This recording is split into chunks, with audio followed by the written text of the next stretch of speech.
hopefully this video goes well. I have not done this before, so I'm hoping that everything works out. So two things, you will need to have this video opened, and then I also recommend having the Nearpod lesson opened as well.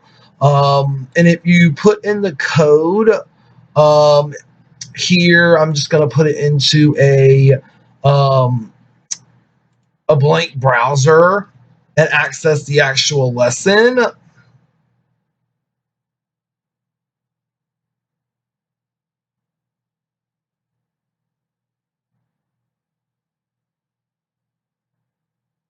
And it should bring you up to my actual lesson. So I'm going to go ahead and type in my name and join the session. And you should see the first slide. So I'm going to be using this, and then I'm also going to be using the actual video. I actually moved this. The Nearpod itself has all the slides in it, but there's also collaborative activities that are inside of the Nearpod. And typically I have students like work with the activities inside here, but unfortunately those cannot be worked in real time in like Google Slides. So I'm going to do a combination of going back and forth between the Google Slides and the Nearpod. So I have my presentation actually pulled up here in Google Slides. So I'm going to go ahead and start that now.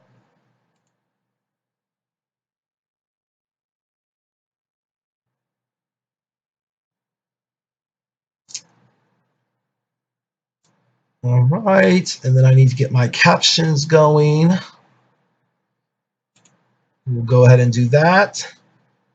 All right, so Assistive Technology of Ohio, also known as the ATO, and this is my informational presentation about the visit that I had to that facility. Okay, so what is the ATO's mission? Here I listed some of their mission statements. So one thing they do is that they help people all across Ohio learn about and obtain the types of technology that helps people with documented disabilities of any age to go to school, get a job, or just live more independently. They also offer several programs and services to help Ohioans with documented disabilities learn about and acquire assistive technology that will help them live more fulfilling and productive lives. They also try to stay current in terms of legislative activity that affects people with documented disabilities. And they also help educate legislators about the needs and concerns of citizens with documented disabilities. So one thing that the director of ATO stressed to me was that about the documented disability. So it does have to be someone that has a documented disability. So it can't be just anybody that comes in to try to utilize the tools and services that they offer. So that's important. But he did stress that any person with a disability of any age. So it literally does not matter how old they are. They can still try to use the services and tools that are offered. Okay, so here I have a collaborative activity inside the Nearpod. So if I go back to my Nearpod, I'm just going to scroll through those first two slides.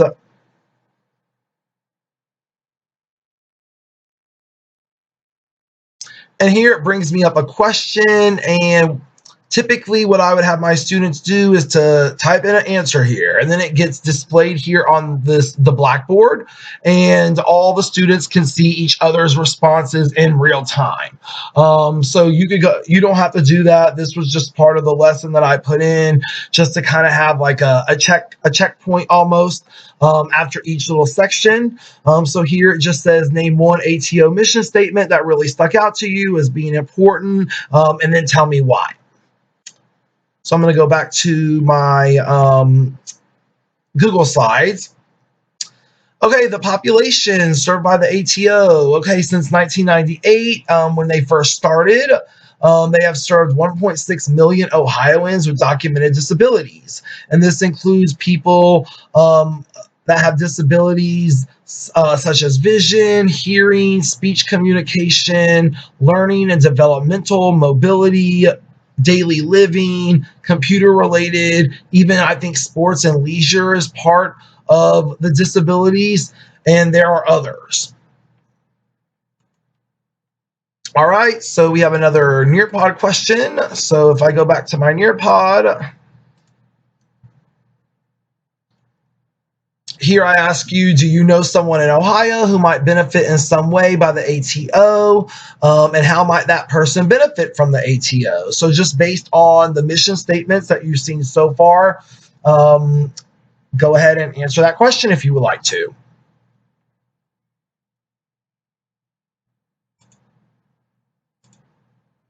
All right, the services available through ATO. Here I've just bullet pointed the ones that the director made note of to me.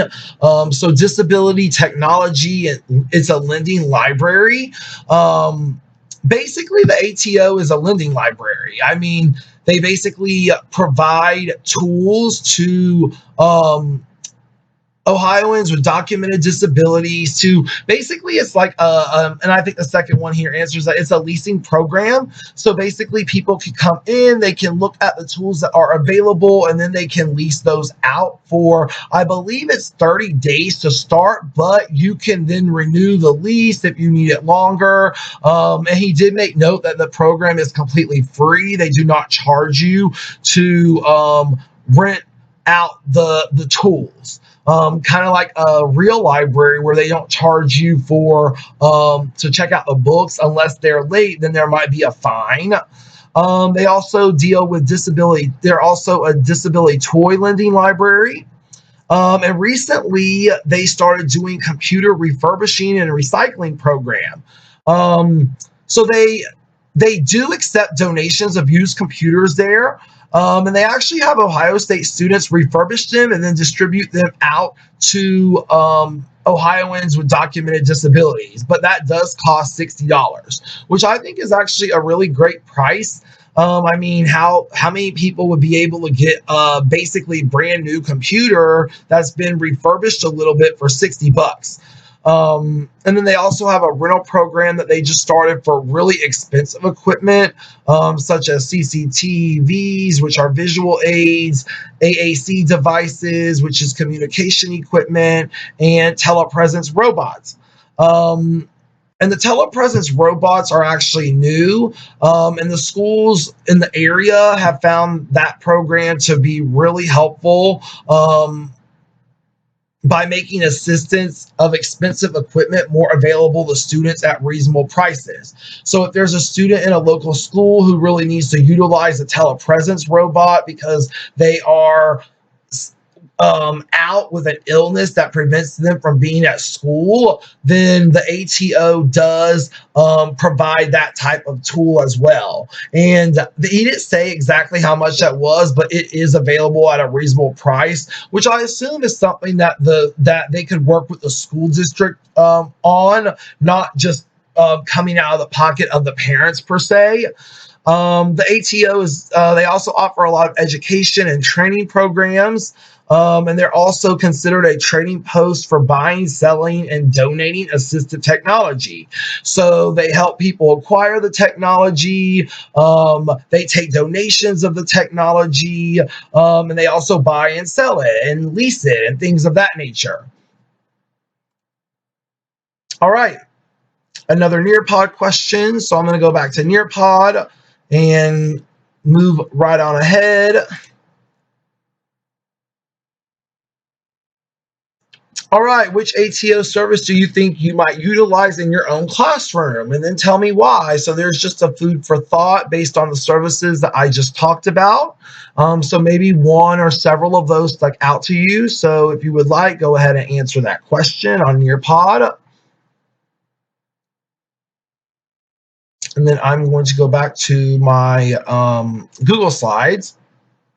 we're going to move along. Okay, how does the ATO benefit individuals with documented disabilities? And some of this is maybe, I feel like maybe a repeat from the mission statement, but they offer a statewide program that gives individuals with documented disabilities of any age an opportunity to try out disability technology devices for a short-term period. And again, that leasing program is free of charge. It allows individuals with documented disabilities, their family members and guardians, teachers, healthcare professionals, vocation counselors, and case managers to obtain and use assistive technology. They also provide short-term accommodations, i.e. the assistive technology devices for individuals with documented disabilities. They provide in-depth training to individuals with documented disabilities that relate to the use of different tools. So if someone has a disability, they can actually come in physically to the ATO, and there's people there that are able to help teach them how to use the tools, so that if they decide to lease the tools through the program, then when they take them home, they will know how to use them on their own. The ATO also provides refurbished computers to individuals at a very low cost. Again, that's $60. If a person with a disability doesn't have access to a computer, then the ATO is there to not only help them get a good one, but one at a much lower cost.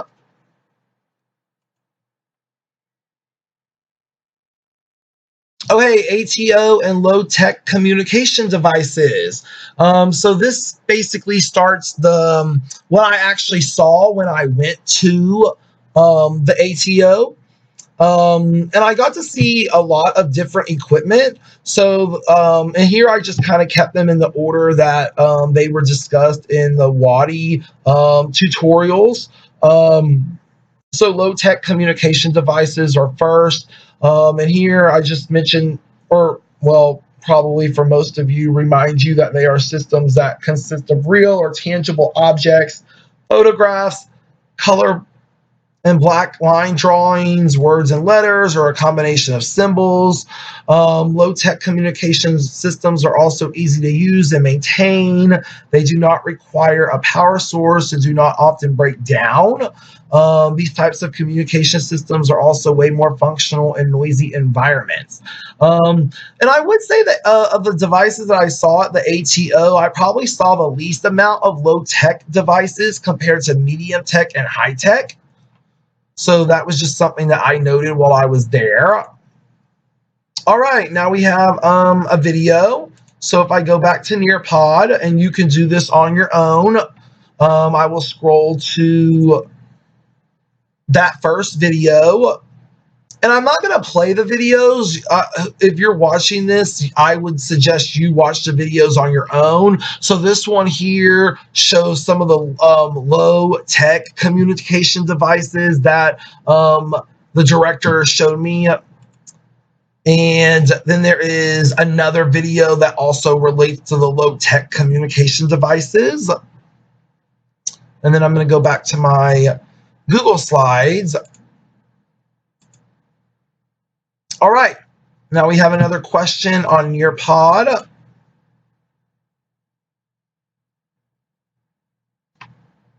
So if you watch both videos, I might ask you something like, which low-tech communication device from ATO do you think you could utilize in your classroom? How might you utilize it? So if you watched both videos and you thought one of those tools might be really effective for you, feel free to go ahead and share your thoughts on Nearpod for everyone to see. And then I'm going to go back to my Google Slides. Okay, the mid-tech communication devices. So those use batteries as a power source, and they have high voice output capabilities. Messages are saved using recorded speech. Recorded speech messages are either single messages or whole phrases, depending on the length of recording time available in the system. And they are considered static display systems because the student or the communication partner has to physically change the communication overlay that is used on the system. And I would say that I felt like there were a lot of mid-tech communication devices at the ATO. Of all three types, I would say this one was the most prevalent. All right, so here are the videos that relate to the mid-tech communication devices. So if I go back to Nearpod,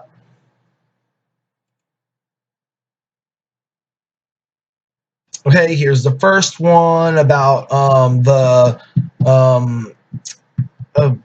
my brain is fried today. We saw those tonight at Ocali, and now I'm blanking on what they're called. But anyways, so this is the first video, and then there is a second video and a third video and a fourth video. So there's quite a few mid-tech communication devices. So I urge you to watch some of the videos to see what they offer for those. But again, I thought that they had quite a few of those types of devices.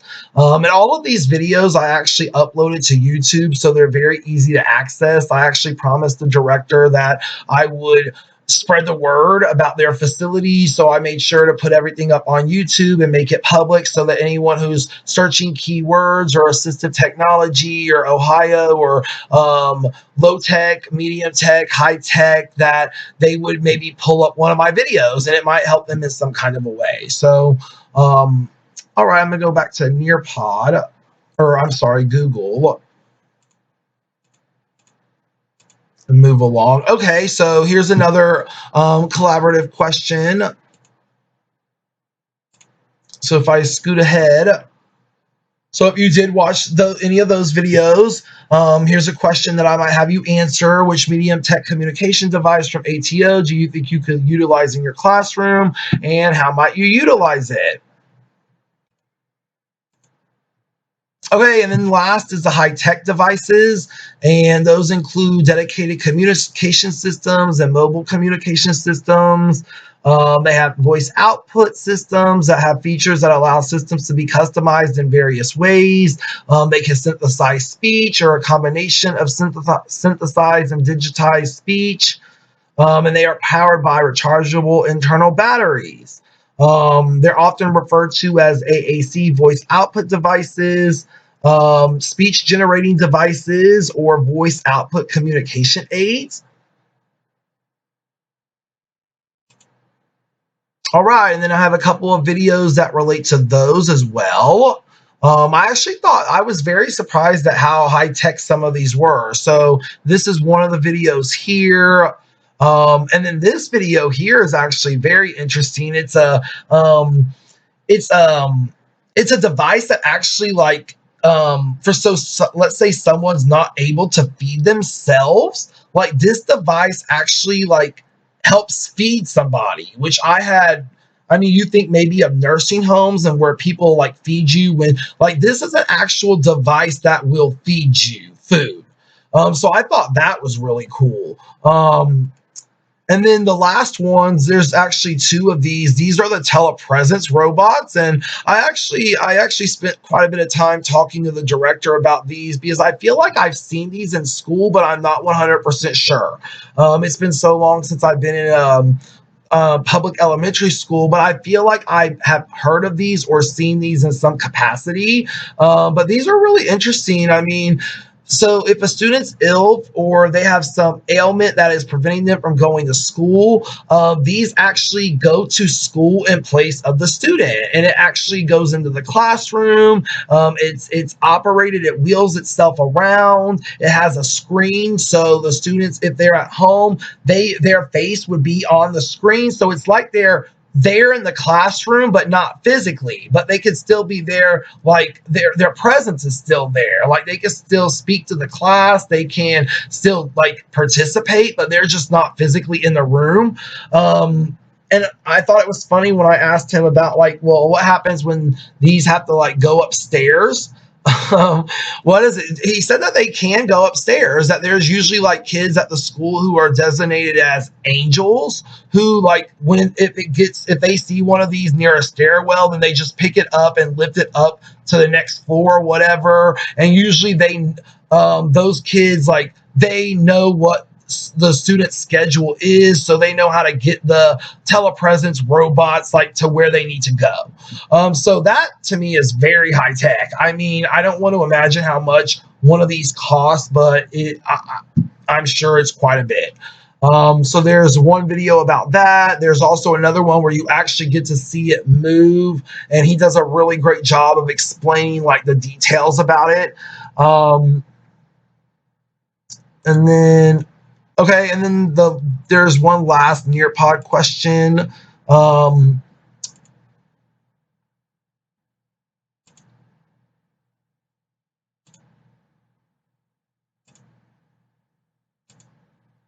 Okay, so same thing as the other questions about the devices. This one asks you, which high-tech communication device from ATO do you think you could utilize in your classroom? How might you utilize it? So hopefully you watched a couple of those videos, and you tell me, which one did you like? Which one do you think you might be able to utilize in some way? Let me know. Let me know your thoughts.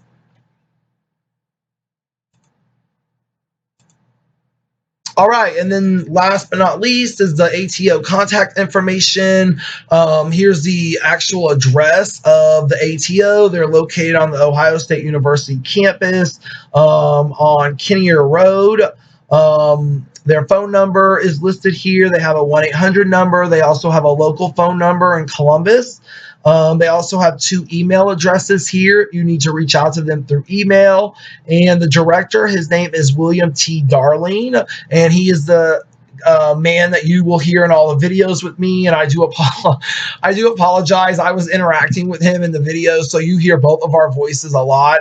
But he did a great job of explaining all the equipment to me and everything that you could possibly need to know about the ATO. So he was really excited to have someone come in, and he said he hopes that Allison has future students come into her class, and he just thinks it's great to like spread the word. And I agree with him as well. And I did promise him that I would share not only this Nearpod lesson, but also put up the videos that I took in a public kind of forum like YouTube, so that other people can see them. And you never know. I mean, people are always looking for resources, so it's always good to put things out there so that you never know who might be able to stumble upon it and use it in some kind of way. But if you need any of the contact information that is here. And then here on the last page is a 2-page information sheet that I did put together. I mean, this is basically a repeat of all of the information that's already been inside the lesson. But if I go back to Nearpod and I scroll to the last page of it, it's actually very easily accessible because you can upload all kinds of documents as PDFs on Nearpod. So it would actually allow you to, where is it? Okay, right here at the top, you can see where you can download this PDF. So if you actually wanted to print this out, you could do that. You can download it and save it onto your own computer through Nearpod. So here you just see, I mean, it's a pretty basic information sheet. And that is about it. And all right, and it looks like that's the end of the presentation. So I'm hoping that whoever does watch this, that they are able to get something very useful out of it. But definitely take a gander at some of the videos from the ATO. Those are the nuts and bolts of the visit, basically. I mean, because he spent a good deal of time talking to me, and I tried to record as much as I possibly could to give as much information as possible, and it gives a really good overview of the facility. So hopefully you learned something valuable.